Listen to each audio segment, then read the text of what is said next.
G'day, my name's Ashley and I'm a financial planner with Consortium Private Wealth. Today we're going to be talking about retirement villages and in particular the fees associated with entering and also exiting a village. Now the presentation is more of a case study and it's based on a real life scenario of a client we met with throughout the year, and based on some of the projections and work we completed, we were quite surprised with the results in terms of the actual costs. So we thought this would be of benefit to others who may be considering a move into a retirement village in the future. Now before we get going, just quickly a few disclaimers I want to go through. The most important being that this is general information, and at no point are we making a recommendation to move into a retirement village or to avoid them. From our perspective, we see it more of a lifestyle choice, but we just want to give the information to those prospective residents of some of the costs that may be involved. Now, in terms of the costs we're going to go through today, these were specific to this actual retirement village, and while most of them operate on a similar fee structure, no two are exactly the same. So we just want to highlight some of the costs to be mindful of. Now, this particular facility, and in particular the unit this client was going for, was a 2-bedroom independent living unit, which are quite common. It was located close to the city, so in the city.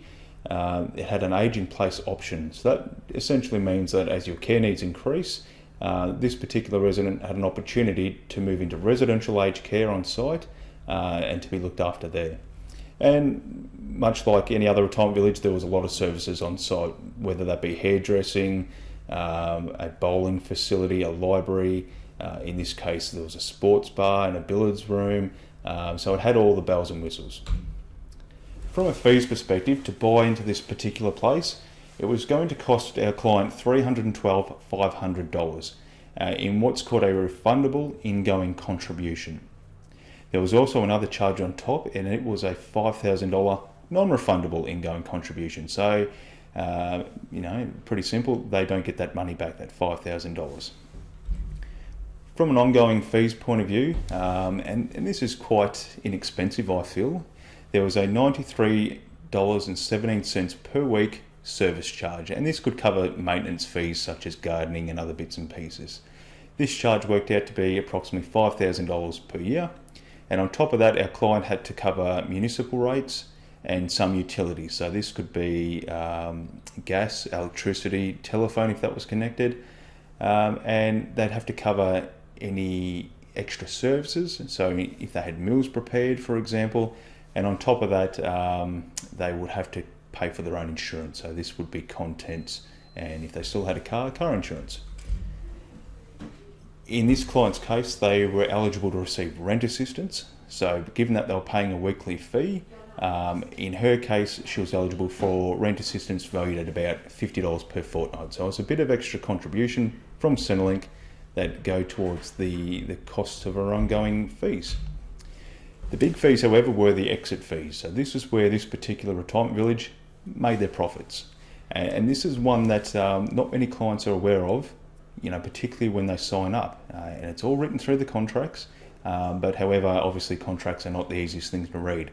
So this is where they, ask for our assistance to help read the contracts and come up with all the consequences and costs involved. And the big ones were the exit fees. This particular retirement village had an exit fee calculated at 3% per annum at a maximum of 10 years of the ingoing contribution. So if our client stayed in that retirement village for 10 years, they would pay 30% of their ingoing contribution, which as we found out before was over $300,000. So this particular fee after 10 years would cap out at $93,750, which is quite substantial. However, the 3% over 10 years calculation is quite a common one as well. On top of that fee, they would pay a contribution to the long-term maintenance fund, which equated to 4% of the next resident's ingoing contribution. So if we envisage that the next ingoing contribution will be the same price as what our client paid, which was $312,500, 4% of that equates to $12,500. So that's an additional fee to our client. On top of this, they were liable to cover any renovation expenses, so if they had to replace the carpet and repaint the walls, and we just assumed a $20,000 figure here. In addition, the cost to resell the unit to the next prospective resident is a cost to our client, and once again we've made an assumption of $10,000 in, let's say, advertising administration fees just to help resell the property. There's on top an administration fee of 2.5%, and once again this is calculated on the next resident's ingoing contribution. So if they paid the same price, this fee worked out to be just over $7,800.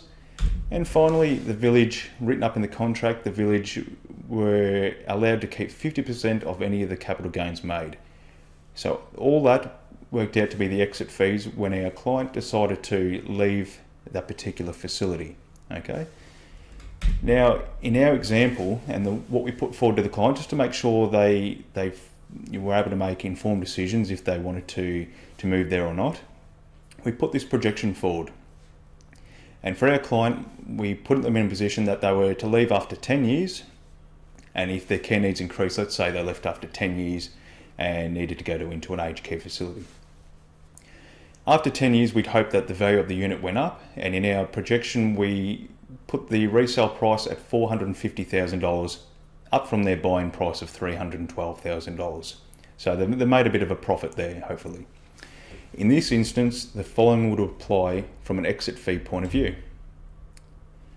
Their first fee, given that it's based on their ingoing contribution, remained the same at just under $94,000. Their contribution to the long-term maintenance fund increased, given that the ingoing contribution for the next resident was at $450,000.